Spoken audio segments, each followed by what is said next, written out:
Today, we're diving into a really powerful new idea from Professor Brandon Blankenship.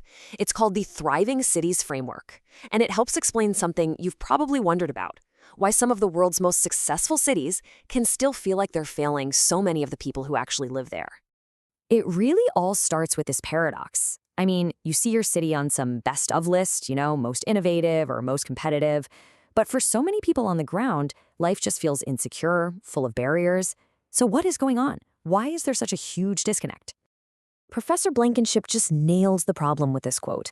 We get so focused on measuring cities by their economic output or their shiny new infrastructure, but those big picture numbers can completely miss the most important question. Can people actually use any of that to build stable, meaningful lives for themselves? And this gets us to what the framework calls the thriving city paradox. It's this idea that the way we've always measured urban success has created this massive measurement gap. A gap between how the system is doing and how the residents are actually experiencing their lives. Okay, so the framework breaks us down into two totally different ways of looking at a city. There's the traditional system view, which is all about what a city provides, its economy, its infrastructure, all that stuff. But then there's the much more important resident view, which asks a fundamentally different question. Can people actually use all those things to build a good life? Rio de Janeiro is just a perfect example of this.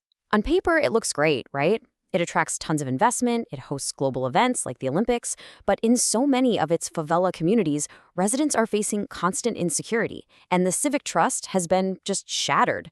So the system view sees success, but the resident view, it sees failure. All right, so how do we fix this? Well, this is where Professor Blankenship's work comes in. He proposes a resident-centered framework. And it's a huge shift in perspective.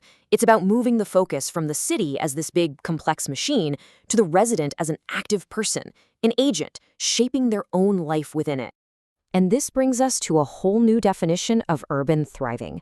It's not about what's available in a city.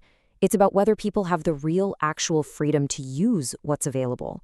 It's all about realized achievements, not just a list of potential opportunities. So how does the framework actually measure this? Well, it all boils down to a really simple but incredibly powerful equation. Here it is. Urban thriving, or T, equals resident flourishing, F, times civic accumulation, C. Now that multiplication sign is absolutely key here. It means if either side of this equation is zero, if there's no resident flourishing, or if there's no civic fabric, then the whole thing is zero. There is no urban thriving. You can't have one without the other. Let's look at that first part, F, for resident flourishing. And what's so important to get here is that this is not about a city's average well-being. It measures how widely that well-being is distributed. A thriving city isn't one with a few super successful people and a lot of struggling people. It's one where everyone has a genuine shot at flourishing. So what does flourishing actually mean in this context? Well, the framework identifies 6 essential domains. Things like health and happiness, sure, but also strong social relationships, having a sense of purpose, and of course, financial stability. These are basically the universal building blocks of a good life that a truly thriving city should help everyone access. But, individual flourishing isn't enough to create a thriving city. It has to scale up. And that's where C, civic accumulation, comes in. This measures the strength of the social fabric, all that trust and cooperation that turns individual well-being into a real collective good. Now, civic accumulation doesn't just appear out of nowhere. The framework argues it builds in a very specific sequence, like steps on a ladder. It starts small, right at the neighborhood level, with trust between neighbors. That trust then makes it possible for people to organize and participate in community life. And then, ideally, that participation leads to the final crucial step, a government that's responsive and earns the trust of its people. Okay, this brings us to one of the most important and, honestly, kind of counterintuitive insights of this entire framework. It's the idea of a political ceiling. This quote reveals the framework's most critical insight. That final step we talked about, institutional legitimacy, it isn't just another stage in the process. It actually acts as a ceiling. Without a responsive, trustworthy government, there is a hard limit on how much a city can ever thrive, no matter how strong or amazing its individual neighborhoods are. So the crucial point is this. Cities with strong communities but weak, untrustworthy governments are on a really vulnerable path. Any progress they make is fragile. It's only when you get strong government legitimacy plus strong neighborhoods that you find a sustainable path forward, where progress is actually locked in and can be scaled up.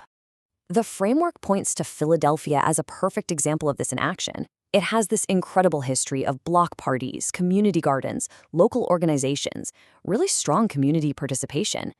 But its progress has been held back time and again by a lack of institutional trust, basically putting a political ceiling on its potential. All right, now let's see how this whole framework actually helps us understand the stories of real cities all across the globe. This table really shows the power of that T equals F times C model. You've got Copenhagen as the gold standard where high flourishing and high civic trust just keep reinforcing each other. Then there's Medellin, which shows how a smart investment like its famous metro cable can actually start to rebuild civic trust from a really low point. We've talked about Philly hitting that political ceiling. Cape Town is interesting because it shows how that ceiling can exist in some neighborhoods but not others, all within the same city. And then Rio is the negative example. It proves that just having order imposed from the top is the exact opposite of thriving. So when you pull it all together, what this leads to is a clear, powerful, and pretty challenging conclusion. We just have to change our definition of success. A city simply cannot be called thriving if its glossy economic numbers are hiding a reality of widespread insecurity and exclusion for so many of its residents. And that leaves us with one final question to think about. I want you to think about the place where you live. Forget the best of lists for just a second and try to apply this framework. How widely is flourishing really distributed? How strong is the civic trust between people and between people and the government? How would your city really score?